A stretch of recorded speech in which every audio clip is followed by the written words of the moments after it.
Saudara Wakil Ketua DPRD Provinsi Sumatera Selatan. Melalui sidang paripurna di DPRD Sumsel, Bapemperda Sumsel mengusulkan 9 perda prioritas tahun 2022. 9 raperda tersebut masing-masing 4 raperda inisiatif dari DPRD Sumsel dan 5 perda usulan dari eksekutif, dalam hal ini pemerintah Provinsi Sumatera Selatan.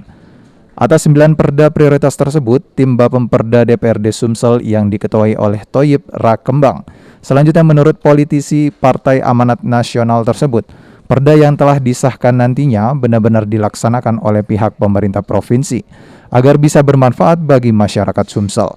Thoyib sendiri menilai sejauh ini perda yang telah disahkan oleh DPRD Sumsel belum benar-benar dilakukan oleh pihak eksekutif.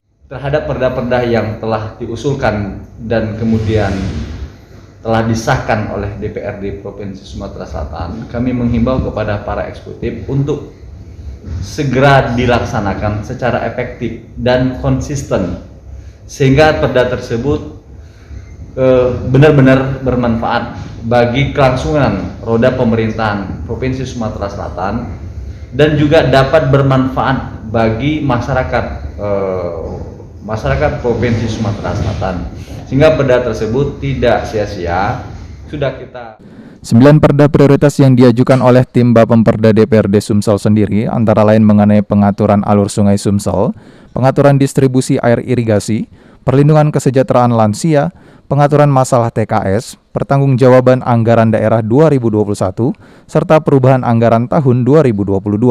Firman Hidayat, PAL TV.